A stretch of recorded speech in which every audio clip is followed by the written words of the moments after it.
7:31 de la mañana, como les adelantamos, nos encontramos con el congresista Juan Carlos Seguren del Partido Popular Cristiano, que por supuesto pasan su propio trance, ¿no?, en el PPC. Ayer Lourdes Flores ha reconocido que termina un ciclo en su vida política, dando a entender pues que se retira, digamos, de una primera fila en el liderazgo del Partido Popular Cristiano y se abre paso, digamos, un proceso de renovación que, recordemos, ¿no?, cuando el PPC se une al APRA, en realidad los agarra en pleno debate interno, un fogoso debate interno en realidad, sobre el recambio de su liderazgo, que seguramente pues se va a retomar ahora. ¿Qué tal? ¿Cómo está, congresista? Gracias por la invitación. Muy buenos días. Bueno, sus primeras impresiones sobre los resultados de las elecciones con respecto al PPC, que por supuesto sabemos pues la propia Lourdes Flores ha interpretado que básicamente el electorado del PPC migró hacia PPK y no ha regresado por los fueros del Partido Popular Cristiano. Al final ustedes quedan sin ningún congresista para la próxima administración, lo cual por supuesto para uno mismo resulta un tanto chocante, ¿no? Un congreso sin el PPC. ¿Cuáles van a ser los pasos a tomar a partir de ahora? Mire, en primer lugar, coincidir con lo señalado por Lourdes. Lo que sucedió es que en términos generales la alianza no gustó, no pegó, no prendió, y en términos específicos para los pepecistas o tradicionales electores del PPC gustó menos. No les gustó, buscó otras alternativas. ¿Gustó menos por un rezago antiaprista en parte? Sí, claro que sí. Porque, digamos, programáticamente ya a estas alturas uno veía muy pocas diferencias entre el PPC y el APRA, es decir, sonaba lógica la alianza, ¿no? Por más que en su momento pues se dieran críticas en términos programáticos y políticos, no era nada de qué asustarse. Y ¿no? Pero había una corriente interna que quería una candidatura propia, siempre hay incomodidad en las alianzas, y con el APRA no cuajó. No cuajó, y hay que ser claros y objetivos en eso.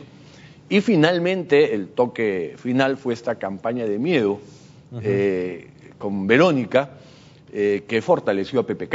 Entonces, aquellos que aún se conservaban con intención de voto, finalmente migraron a PPK ante el temor de que Verónica pase a la segunda vuelta.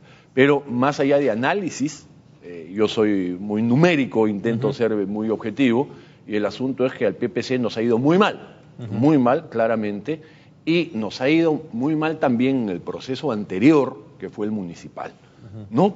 Entonces, atravesamos un mal momento que debe llevar a una profunda reflexión, un buen análisis, a un recambio generacional y a delinear una estrategia de partido mucho más moderna y con más profundidad a nivel distrital, provincial. ¿Cuánto consumió al PPC en estos últimos años las disputas internas? Es decir, porque desde una perspectiva democrática, ¿no?, digamos, uno dice, un partido tiene también el derecho, ¿no?, o incluso habría que saludar, ¿no?, lo que son los procesos internos, que muchas veces pues tienen sus costos, ¿no? Pero se les pasó la mano, ¿no? Nos pasó la mano. Es decir, esto se ha prolongado durante años, el enfrentamiento entre Lourdes Flores y Raúl Castro, o las facciones, digamos, que ambos representan, se ha ido prolongando, y estaba esta paradoja un tanto cruel de un Raúl Castro que se asienta dentro del manejo interno del partido, pero con la que tiene pues la cara hacia afuera es Lourdes Flores. Entonces, al final, el mensaje que se da es: esta señora o esta señorita no puede controlar, ¿no?, su propio partido. ¿Cómo va a ser ella pues la que dé la cara o la que sea la lideresa?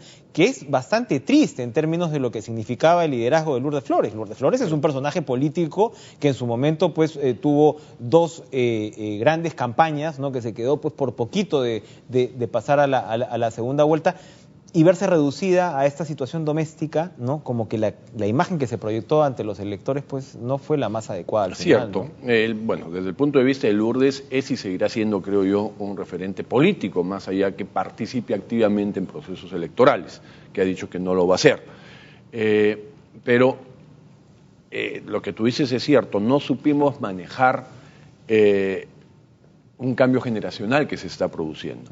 Yo te diría, ha sido un parto doloroso de una nueva generación, pero bullicioso también. El dolor generó mucho ruido, mucha bulla, que no supimos administrar, y en este mundo de redes sociales el tema se filtró por todo lado y se fue distorsionando y se fue agravando. Entonces no manejamos bien este proceso este parto interno de nacimiento de nuevos líderes, de nuevos cuadros. Lourdes es la que está asumiendo, digamos, estos pasivos en buena medida. ¿Cómo lo va a asumir Raúl Castro, que él ocupaba pues la presidencia del partido? Alguien como Alberto Bengolea, que se había mantenido un poquito al margen, que había estado en contra de la alianza, es quien había estado, se supone, disputando la presidencia de Castro antes de entrar a este trance. ¿Cómo se va a reencauzar esta discusión interna? Yo creo que la responsabilidad es institucional. Unos tendrán más responsabilidad que otros, sin lugar a dudas, pero todos tenemos una cuota de responsabilidad o por acción o por omisión.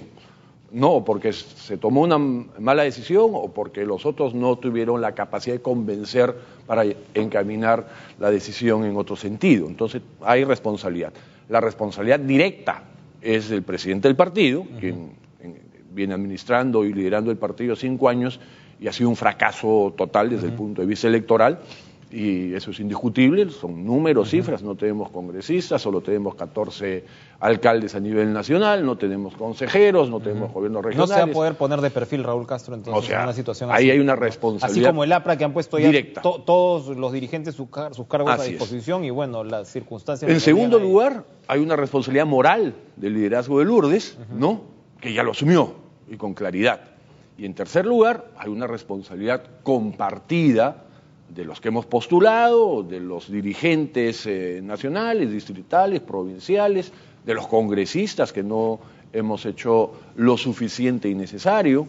Entonces yo creo que hay una responsabilidad generalizada y repito, unos más y unos menos. ¿Cómo, digamos... Dentro de los menos, si quieres, sí ubico al Alberto Bengolea y Marisol Perestello, por ejemplo, ¿no? Que ellos, digamos, no ingresaron a la alianza. ¿Cuál va a ser en términos inmediatos el calendario para el PPC de procesos internos? Estamos a una semana del golpe, sí, lógico, ¿no? Estamos asimilando el tema, estamos en una cura de silencio de alguna manera a la interna, y hemos tenido una reunión de evaluación, una primera reunión la semana pasada, y yo espero que los próximos días el presidente del partido pueda convocar a una comisión política ampliada y definir un cronograma de transición que podría pasar por nombrar una directiva transitoria, ¿no?, al margen de esos dos grupos, y que pueda liderar el cronograma que nos permita dos cosas. Uno, la renovación de autoridades, el nombramiento del nuevo presidente del partido, y a partir de ese momento comenzar a trabajar una agenda de reestructuración del partido, de reingeniería del partido. Hay que hacer un planeamiento estratégico con miras al próximo proceso electoral municipal y finalmente con miras al 2021. Y ya pasando un poco al plano de la política general, muchos analistas pues lo que dicen es el voto del peruano ya no es político, ya no es ideologizado, no, sencillamente se vota pues por rostros, por caras, pero al final el mapa electoral se dibuja de otra forma, que es lo que es tan interesante también, resulta, superando ustedes el golpe que les toca, que me imagino es un trance. Ya cuando uno ve el resultado de la primera vuelta, digamos, traza unas narrativas que son bastante más interesantes y mucho más claras, ¿no?, de esa despolitización que se quiere ver. Evidentemente el fujimorismo tiene un sólido tercio, de repente lo que en un momento llegó a tener el APRA es lo que tiene el fujimorismo ahora con este tercio del electorado. La izquierda, o lo que representa la izquierda, ¿no?, asume pues 20%, ¿no?, pero lo que tiene de frustración, me imagino, para ustedes es que lo que podríamos denominar centro o centro derecha, algunos dirían centro izquierda, pero más o menos un centro en este emplazamiento, está tan atomizado más atomizado que la izquierda. Es decir, la izquierda logró irse con un frente amplio y tenía pues a uno que estaba mucho más, ¿no?, al extremo, como Santos, porque incluso el propio Cerrón se retiró. Pero claro, uno ve los liderazgos como el de Pedro Pablo Kuczynski, Alan García, la propia Lourdes Flores, de repente Alfredo Barnechea y Acción Popular, ¿no? Sin duda, pues hay un bloque de partidos tradicionales, en el buen sentido lo vamos a decir, que fueron divididos. Y estas primeras encuestas de segunda vuelta nos lo muestran así, es decir, porque PPK de frente se hace de 20 puntos más o de 25 incluso puntos más sin ningún problema. Eso quiere decir que hay una afinidad natural. ¿Cómo va a ser el futuro de esta representación? Que otra vez, ¿no?, el electorado rechaza las alianzas, pero al mismo tiempo vamos a extrañar la estructura de los partidos en un Congreso que se va a ver también muy atomizado. ¿Cómo resolver ese dilema de cara al electorado? Es un desafío muy grande el que se tiene al frente. Mira, es bien interesante tu pregunta, que lleva también un análisis. A diferencia de los años 80 y parte de los 90, donde tú tenías una izquierda atomizada, ¿no es cierto?